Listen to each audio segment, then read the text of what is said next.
ओम शांति। आज प्यारे मीठे भगवान की मीठी मुरली मंथन की डेट है 15 मार्च 2022। तो मीठे मीठे बाबा ने कहा, तुम्हें ऐसा पिता मिला है जो पिता, टीचर, सदगुरु तीनों ही एक है। इसीलिए आप भटकना छोड़ सच्ची सच्ची कमाई में लग जाओ। भगवान कह रहे हैं कि तुम्हें बाप, टीचर, सदगुरु तीनों एक ही पैकेज में मिले हैं, तो भटकना छोड़ दो, सब कुछ मिल गया। क्योंकि दुनिया में, लौकिक में, शरीर का पिता कोई दूसरा होता है, टीचर कोई और होता है और सदगुरु कोई और। लेकिन यहाँ तो तीनों में एक का फायदा मिल रहा है, तीनों के साथ, है ना। तो सच्ची सच्ची कमाई में लग जाओ और भटकना छोड़ दो। सच्ची कमाई किसे कहते हैं? जब हम ईश्वर के प्रति सच्ची निष्ठा रखते हैं और अपने अनुयायियों के साथ भी, जो हमने सबको ईश्वर का परिचय दिया, नाम दान दिया, कैसे उसका क्या, हम कैसे उसको उपयोग में लाते हैं, हमारे मन पर उसका क्या प्रभाव पड़ता है। चलिए सुनते हैं। एक बार की बात है, एक भक्त के दिल में आया कि गुरु महाराज जी हमें तो सब कुछ ज्ञान सुनाते हैं, हमें बोलते हैं ऐसे ऐसे करने, देखो तो सही, क्या वो भी अपने आचरण में ऐसा करते हैं? तो वो उस दिन सारा दिन उसको देख रहा था। शाम से देखा कि सबको बांट के खा रहे थे, जो भी था सब कुछ अच्छा था। लेकिन फिर रात में जब सोने गए तो ये फिर खिड़की से धीरे से देख रहा था कि अब क्या करते हैं वो। तो गुरु महाराज जी रात 9:30 तक भोजन किए और बाकी काम करके अपने कमरे में आ गए।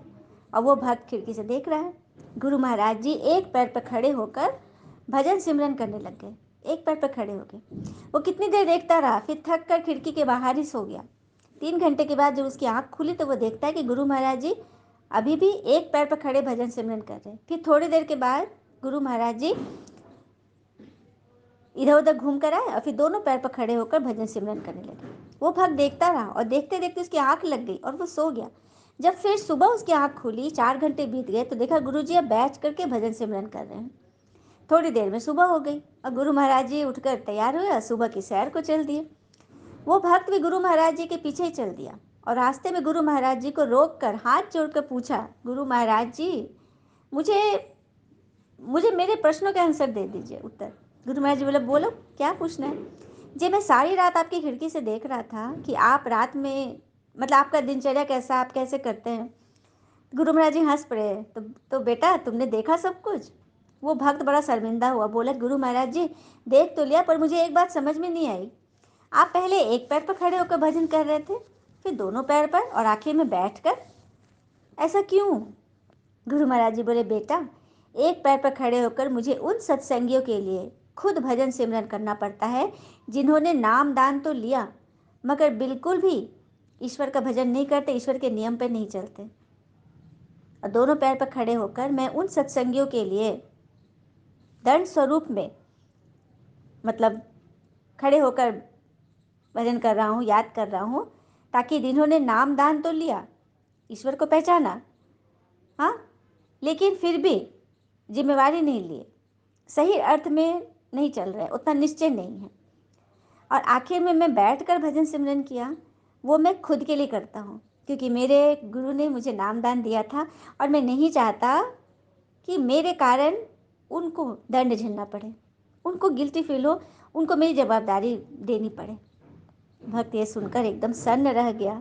तो देखा, ऐसे होते हैं सच्चे, क्योंकि उन्होंने जिसको भी समझाया, अगर वो नियम से नहीं चल रहे हैं तो उसका हिसाब भी आप पर पड़ेगा। इसलिए वो प्रभु से क्षमा मांग रहा है और इस तरह से अपने आप को दंड के लायक बनाए, है ना। छोटी सी कहानी लेकिन एकदम सच्ची है कि अब हमें क्या करना है। कोई भी भटकन नहीं। एक बार हमें नामदान मिल गया, भगवान का परिचय मिल गया, तो अब हमें श्रीमत पर लग जाना और सच्ची सच्ची कमाई करनी है। प्रश्न, नई दुनिया में राज करने के लायक कौन बनते हैं? उत्तर, जो अभी सर्वशक्तिवान बाबा से सर्व शक्तियाँ प्राप्त करते हैं। तुम बच्चे रूहानी वॉरियर्स हो, बाबा की मत पर अपनी राजधानी स्थापन कर रहे हो। बाबा तुम्हें श्रीमत देते हैं कि योग बल से तुम विजय प्राप्त करो।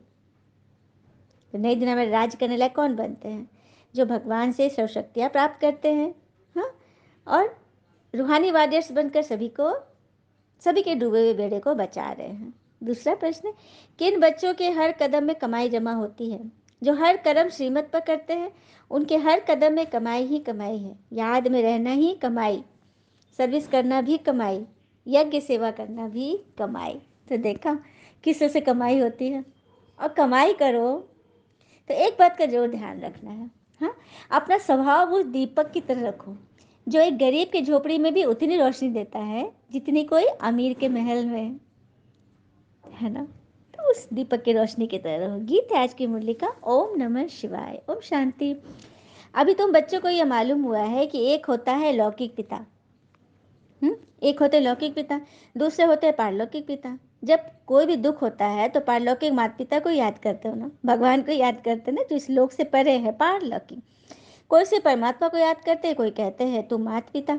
चाहे कोई माता को याद करे या ना करे, लेकिन जब गॉड फादर कहते हैं तो माता तो जरूर होंगी ना। हम बच्चे हैं भगवान के, तो माता तो जरूर होंगी। बच्चे माता बगैर तो पैदा हो नहीं सकते। तो पारलौकिक माता पिता जिनको याद करते हैं, और ये ब्रह्मा पिता है अलौकिक, ब्रह्मा अर्थात बड़ी माँ। परमात्मा ने इनके तन का धार लिया और इन दोनों के द्वारा हम बच्चे बने, ब्राह्मण बच्चे। तो हम हो गए ना माता पिता के बच्चे। तो ये रहस्य है। मनुष्य तो भक्ति मार्ग में बहुत धक्के खाते हैं, ज्ञान मार्ग में तो धक्के खाने की बात ही नहीं है। यह भक्ति और ज्ञान दुख और सुख का खेल बना हुआ है। जो बच्चों को समझाते हैं, हद का टीचर हद की पढ़ाई पढ़ाते हैं। मैं बेहद का टीचर तुमको बेहद की पढ़ाई पढ़ाता हूँ। तुम जानते हो यह है मृत्यु लोक। वो जो पढ़ाई पढ़ाते हैं पुरानी दुनिया के लिए, और हम जो कुछ पढ़ते हैं नई दुनिया के लिए। यह दुनिया दिन प्रतिदिन पुरानी होती जाती है। इनमें सुख कभी भी मिलना ही नहीं है। सुख और दुख ये खेल बना हुआ है। बाबा कहते हैं कि इस पुरानी दुनिया में तो, दुख की दुनिया में तो सुख है ही नहीं। इसीलिए भगवान हमें वो राज बता रहे हैं जिससे हम सुख की दुनिया में जाए।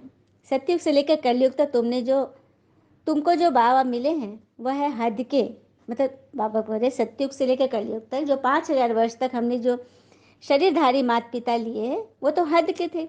हर जन्म में अलग पिता बने। सतयुग में तुम्हारी प्रारब्ध है, वहां तुमको एक पिता और एक बच्चा मिलता है।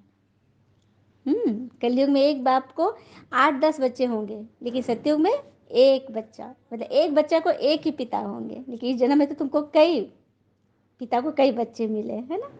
तो ये बाबा बता रहे हैं। फिर बाबा कह रहे हैं भल घर में रहते भी तुम यह नई शिक्षा प्राप्त करो। यह भगवान की पाठशाला है। यह है श्रीमद् भगवत गीता पाठशाला अथवा ज्ञान के गीत जो तुम ही सुनते हो। ज्ञान सागर बाबा ही आकर तुमको ज्ञान ज्ञानेश्वरी बनाते हैं। मम्मा को कहेंगे ज्ञान ज्ञानेश्वरी। ह्यूमैनिटी का सिजरा शुरू होता है। कहाँ से शुरू होता है? सतयुग से। मतलब मानव श्रृंखला वहाँ से शुरू होती है, लेकिन वो दैवी श्रृंखला थी, देवता थे ना सतयुग में। फिर बाबा कह रहे हैं भारत जैसा पवित्र खंड कोई होता ही नहीं, इसलिए उसको कहा जाता है सचखंड। फिर वही झूठ खंड बनता है। भारत को पावन बनाने वाले भारत में ही आते हैं। कौन? शिव बाबा आते हैं। शिव का अवतरण यही होता है ना। सोमनाथ का मंदिर कितना भारी बनाया था, भारतवासियों ने ही बनाया, जिसको बाबा ने इतना साहूकार बनाया। बाबा तो यहाँ पति दुनिया और पति शरीर में आते हैं पावन बनाने, लेकिन कई बच्चे पहचानते ही नहीं है, क्योंकि साधारण है ना। सही बात है, बाबा कितना साधारण तन में आते हैं, इसलिए बच्चे पहचानते ही नहीं। फिर भक्ति मार्ग में तुम्हारे पास ऐसे बहुत हैं जो हीरे जवाहरों के तो मंदिर बनाते थे। सही बात है। सतयुग त्रेता का यादगार है कि हम द्वापर से जब भक्ति मार्ग शुरू हुआ तो हम हीरे जवाहरों के मंदिर बनाए। हम बच्चे ही बनाए थे, क्योंकि सतयुग में हमारे पास अनगिनत पैसे थे, उसी को तो हमने मंदिर बनाया। राजा अपने घर में भी मंदिर बनाते थे। मतलब इतना भक्ति का मतलब शुरू हो गया सब, मतलब भगवान को ढूंढना शुरू किए, तभी तो भक्ति शुरू हुई ना। और भ्रष्टाचारी को शिष्टाचारी बनाना ये एक बाप का ही काम है। जो वर्ल्ड गॉड फादर है वह जानते हैं इस समय सब बच्चे निधन के बने हैं। उनको धन का शिष्टाचारी बनाना है, मतलब सब निधन हो गए, कोई धन नहीं, धोरी धन नहीं, धन धोरी नहीं, मतलब कोई माँ बाप नहीं। कहने का बात ये सभी अनाथ है। तो बाबा सबको सनाथ बनाने के लिए आए हैं। तुम बच्चे जानते हो हम सब कुछ करते हुए भारत को स्वर्ग बना रहे हैं। बाबा की श्रीमत पर तुम हो रूहानी वॉरियर्स, योग बल वाले सर्वशक्तिमान बाबा की मत पर अपनी राजधानी स्थापन कर रहे हो। बाबा मत देते हैं कि योग बल से तुम विजय पा सकते हो। योग में रहना यह भी कमाई है, यज्ञ सर्विस करना यह भी कमाई है। और सब चल रहे हैं मनुष्यों की मत पर, और तुम हो सर्वशक्तिमान बाबा की मत पर। और कोई विश्व पर जीत पा न सके, ड्रामा में उनका पाठ ही नहीं है वर्ल्ड पर राज करने का। कितनी बड़ी तो बड़ी असाधारण बातें हैं, प्रदर्शनी से अभी तक इतना समझते नहीं है, तो अब प्रजा निकलती रहती है। अच्छा, मीठे बच्चों प्रति भगवान की नमस्ते। हम बच्चों की प्यारे बाबा को नमस्ते। धारणा के लिए मुख्य सार, पहली पॉइंट, हर कर्म श्रीमत पर करना है। याद में रहकर यज्ञ सेवा कर अपनी कमाई जमा करनी है। दूसरी पॉइंट, भटकना छोड़ भविष्य नई दुनिया के लिए पढ़ाई पढ़नी है। ज्ञान को धारण कर ज्ञान ज्ञानेश्वर ज्ञान ज्ञानेश्वरी बनना है। वरदान, अमृत वेले अपने मस्तक पर विजय का तिलक लगाने वाले स्वराज अधिकारी सो विश्व राज अधिकारी भव।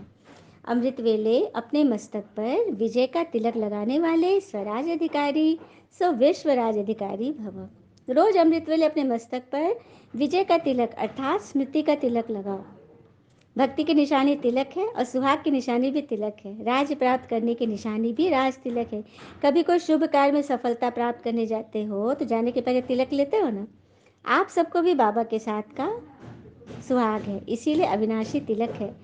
अभी स्वराज के तिलकधारी बनो तो भविष्य में विश्व के राज का तिलक मिल जाएगा। स्लोगन, ज्ञान गुण और शक्तियों का दान करना ही महादान है।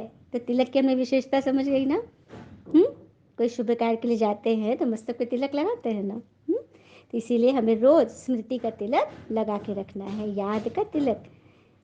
ज्ञान गुण और शक्तियों का दान करना ही महादान है। अच्छा, ओम शांति। शुक्र है मीठे बाबा, वो बाबा के प्यारे प्यारे बच्चे। Thank you baba. All is well always. Om Shanti.